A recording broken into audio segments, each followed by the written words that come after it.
हिंदू समाज की सबसे बड़ी समस्या है जात पात का भेदभाव। इसी भेदभाव की वजह से हिंदू हजारों सालों तक गुलाम रहे हैं। जब हिंदुस्तान पे मुगलों ने हमला किया तो उसका मिलके सामना करने की बजाय हम लोग बंट गए कि जो क्षत्रिय है वो लड़ेगा, जो नीची जाति से है वो बाहर बैठकर तमाशा देखेगा।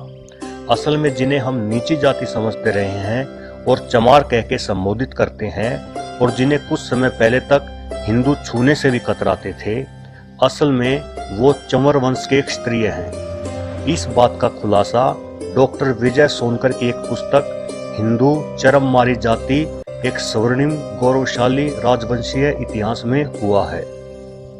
इस किताब में डॉक्टर विजय सोनकर ने लिखा है कि विदेशी विद्वान कर्नल टोड ने अपनी पुस्तक राजस्थान इतिहास में चंवर वंश के बारे में बहुत विस्तार पूर्वक वर्णन किया है। इतना ही नहीं, महाभारत के अनुशासन पर्व में भी इस वंश का उल्लेख है। वर्ण व्यवस्था को क्रूर और भेदभाव भरने वाले लोग विदेशी आक्रमणकारी थे। जब भारत पर तुर्कियों का शासन था, उस सदी में इस वंश का शासन भारत के पश्चिमी भाग में था। उस समय उनके प्रतापी राजा चंवर सेन थे। आज के समाज में जिनको चमार बुलाया जाता है, इतिहास में कहीं भी इस जाति का कोई उल्लेख नहीं है। ना ही प्राचीन काल में यह शब्द पाया जाता है और ना ही इस नाम की कोई जाति है। चमार शब्द का उपयोग सबसे पहले सिकंदर लोदी ने किया था। मुस्लिम आक्रमणकारियों के धार्मिक उत्पीड़न का सबसे पहले जवाब देने की पहल इसी जाति ने की थी। उन्हें दबाने के लिए सिकंदर लोदी ने बलपूर्वक उन्हें चरम के काम में धकेल दिया और उनका अपमान करने के लिए पहली बार उनके लिए चमार शब्द का उपयोग किया था।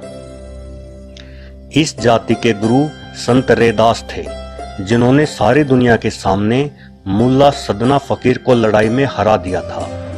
मुल्ला फकीर ने अपनी हार मान ली और वह हिंदू बन गई, लेकिन सिकंदर लोदी गुस्से से आग बबूला हो गए। सिकंदर लोदी ने संत रैदास को जेल में डाल दिया, पर जल्द ही चंवर सेन के वीरों ने दिल्ली को चारों ओर से घेर लिया और सिकंदर लोदी को संत रैदास को छोड़ना पड़ा। इस वर्तमान पीढ़ी की विडंबना देखिए कि हम इस महान संत के बलिदान से अनभिज्ञ हैं। कमाल की बात तो यह है कि इतने जुल्म सहने के बाद भी इस वंश के वीर हिंदू ही बने रहे और उन्होंने इस्लाम को नहीं अपनाया। गलती हमारे समाज में है।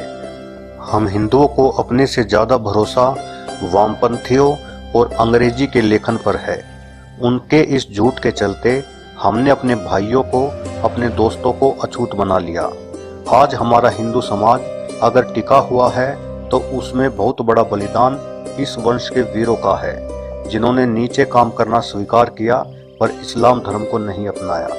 उस समय या तो आप इस्लाम को अपना सकते थे या सिर्फ मौत को गले लगा सकते थे।